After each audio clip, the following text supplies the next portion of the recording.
الله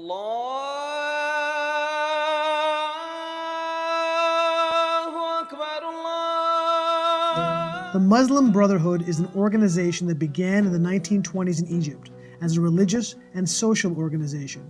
It has over the years metastasized to become the largest global Islamic organization in the world, with branches in dozens of countries. It has representatives in various governments and leadership in social and charitable organizations around the world. Its stated goals are to spread Islam and the word of the Quran throughout the world, with the ultimate objective being the creation of a global caliphate. While the Muslim Brotherhood has had people in the field around the world for many years, the center was Egypt, where it took political power after the fall of Mubarak. After the Brotherhood fell in a coup, much of its leadership dispersed around the world, greater globalizing their influence. I traveled to Cairo, Beirut, Istanbul, and elsewhere to meet with Brotherhood leaders and to get a better sense of their plans and goals. While the branches of the Brotherhood are geographically and politically diverse, their ideological goals remain constant, with clearly definable goals. While the Muslim Brotherhood is dispersed throughout the world, one of its centers of power is here in Turkey. We were able to get an interview with Ashraf Abdel Ghafer, a major Muslim Brotherhood leader based in Istanbul. Does the Brotherhood share an underlying ideology?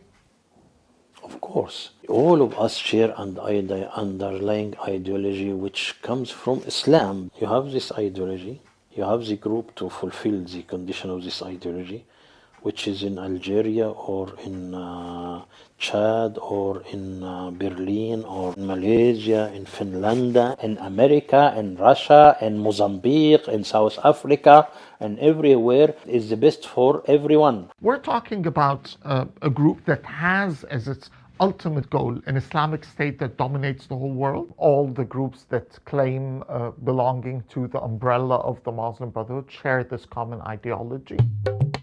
The Muslim Brotherhood have aggressively tried to expand their global influence by sending an unknown amount of proxies into countries around the world. Dr. Mohammed Akram Adluni is a Muslim Brotherhood leader with whom I have corresponded with by phone, email, and text over 50 times during the past 12 months. He wrote an extremely influential memo that lays out the Brotherhood's goals and strategies, both across the West and in the US specifically. The Ikhwan, Muslim Brotherhood, must understand that their work in America is a kind of grand jihad in eliminating and destroying the Western civilization from within and sabotaging its miserable house by their hands. Of all the nations in which they operate, the Islamic domination of the US is seen by the Muslim Brotherhood as the Holy Grail. Like their expansion into Europe and Asia, the Brotherhood has a very specific agenda for undermining the US political system. They use the same playbook as they have in Europe and elsewhere, sending representatives across the US, which they see as a morally decayed nation and ripe for achieving their goals. Nidal Mohammed Sakr was placed by the Muslim Brotherhood inside the US and has been here for years. Nidal was recruited by Abdullah Azzam, a mentor of Osama bin Laden and a co-founder of Al-Qaeda. He recruited him into a paramilitary cell that conducted terrorist operations against Israel. Nidal was personally acquainted with Osama bin Laden. Nidal now lives in the gorgeous and sun-soaked Huntington Beach, California, in a condo a few blocks from the ocean. He escaped into the US after being sentenced to court for allegedly murdering a police officer. He is now free to frolic on the beach and call for the killing of President Trump, as he did in October of 2017. The way Muslim Brotherhood exists and operates is the following. They do have those general guidelines and approach and school of thought. However, each chapter deals with its own realities and challenges and very specific circumstances. Like, for example, in the US is different than, for example, the UK or France or some other places. So you operate from within, like, the environment that you're in a way that's most fit. You work from within the system. From within to the rise system, up. from within the system. How successful is that approach right now? It's very, very successful. Is democracy a good tool to help create and grow Islam around the world? Why not? Why not? I don't think there is any morals in America. If you say and don't practice, there is no morals. So is Islam in America the solution to this problem? In America, what is the problem? Islam is a solution for everywhere. Why? because there is a standing morals. Is one of the goals of the Muslim Brotherhood to actually overthrow the United States? Yeah, definitely. The U.S. has been a target of the Brotherhood for many years. Many of its members founded some of this country's largest Islamic organizations, including CARE, the Islamic Society of North America, the Muslim Student Association, Students for Justice in Palestine, the Muslim American Society, among many others. While some of these groups deny current involvement with the Muslim Brotherhood, many of the same founders are still involved with these organizations, and they seem to share the same philosophical underpinnings of the Brotherhood. The Muslim American Society, which has 42 chapters in schools across America, recently released this incredibly disturbing video on their Facebook page from one of their schools in Philadelphia.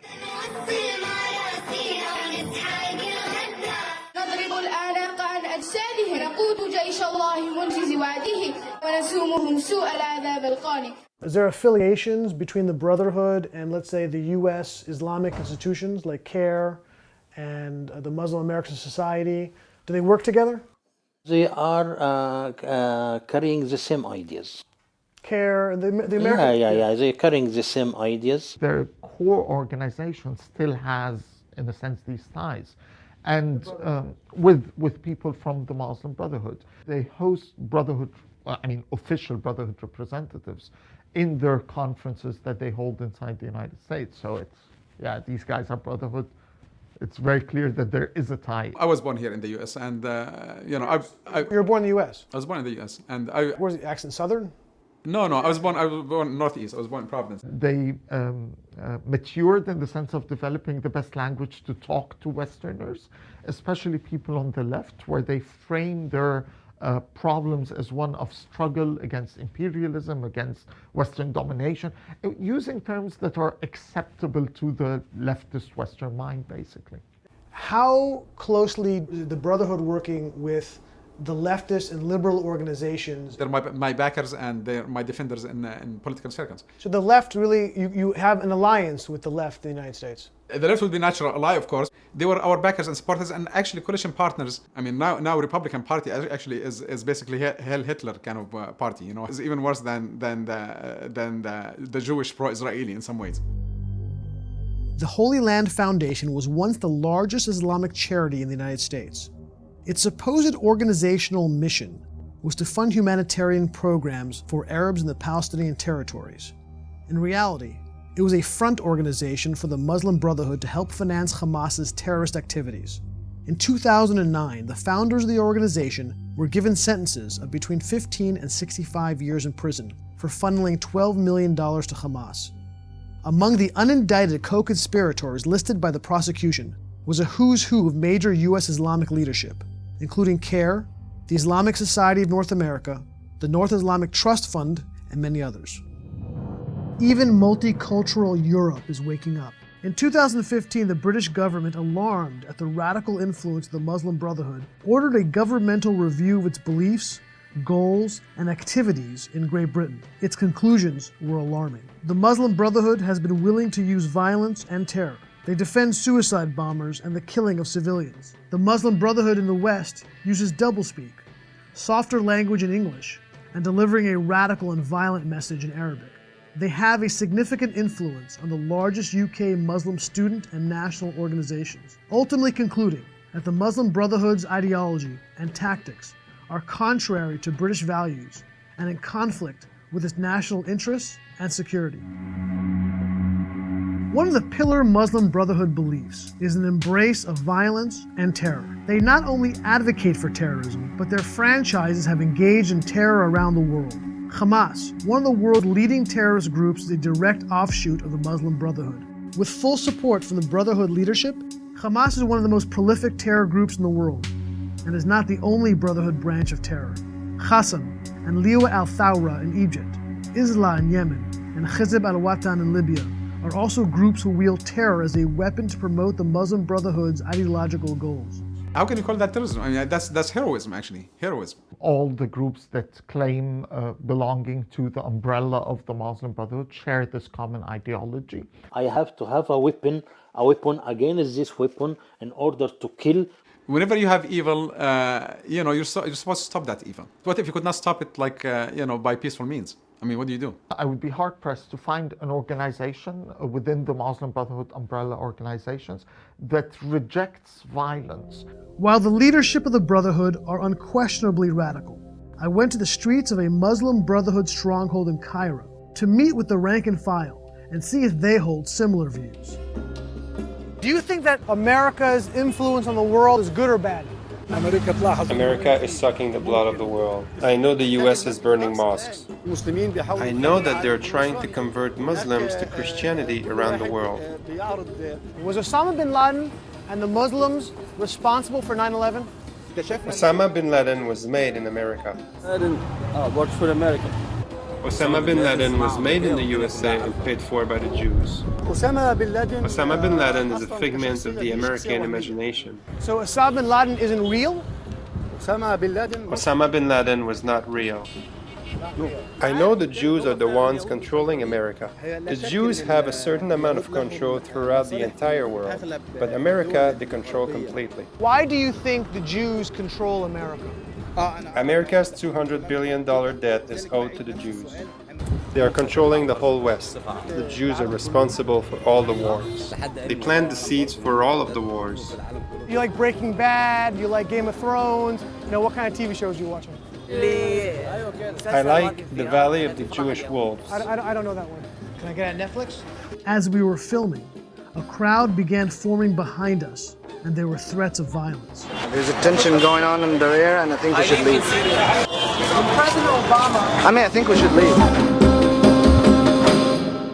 Nidal Sakar, like most Muslim Brotherhood leaders, attempt, poorly, to sometimes sound moderate. But just keep the camera rolling, and it all comes out. Muslim Brotherhood, I think it might even outlast the United States as we know it, because it seems that the way the United States is going right now. Or maybe replace it. Well, look at it right now. I mean, with this Trump thing and the division that you have in America and people killing each other and, getting on each other's throats and acting like vulgar and barbaric as we see it right now. Whatever the U.S. is doing to the rest of the world, the U.S. is going to face. It's going to face, definitely. What goes around comes around. There's no question about it. It will definitely come back, and when it comes back, it's going to be ugly. A revolution is coming. It's not going to be green. It's not going to be peaceful like Arab Spring. I guarantee you that. It's going to be bloody. Like from my perspective, because I'm a little bit more quote-unquote radical in my approach. If seeking justice, that makes you radical, or being radical is a good thing. There's a goal. It's a good thing. It's a good thing. Let your radical freak flag fly. God bless radicalism. What does his problem with America really boil down to? The American way. Some of us are completely against it, or like the opposite to it. You know what? I would believe somebody like Osama bin Laden 1,000 times over somebody like Trump or FBI or CIA. At least, live your life for a purpose. And if you die for that purpose, then you had a good, meaningful life. You have nothing to regret. One of the most successful and worrying projects initiated by the Muslim Brotherhood is their radicalization of prison inmates. Then FBI Director Robert Mueller, when speaking to a Senate committee, described the radical Islamist conversion machine operating throughout U.S. prisons.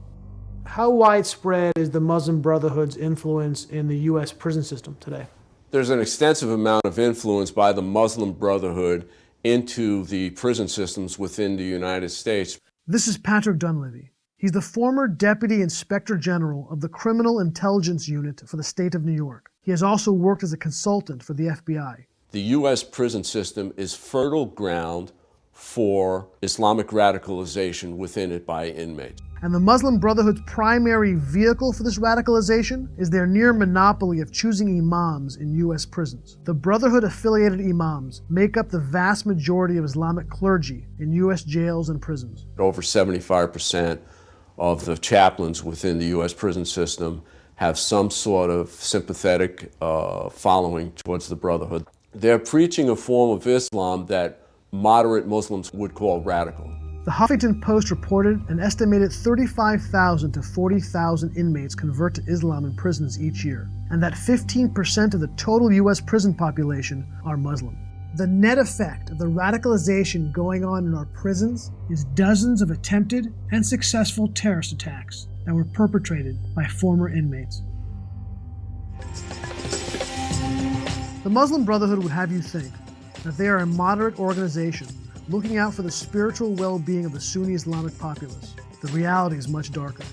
The UAE, Egypt, Saudi Arabia and other countries who are intimately involved with the Muslim Brotherhood have already put the Muslim Brotherhood on their list of terrorist groups. While they are an extraordinarily secret society, they have a political hierarchy that has defined ideological and political goals. Like any large, complex organization, they will sometimes squabble or have differences, but their radical ideological quest of global Islamic supremacy is paramount to their ultimate philosophy, and so is their use of incitement, violence, and radical thought.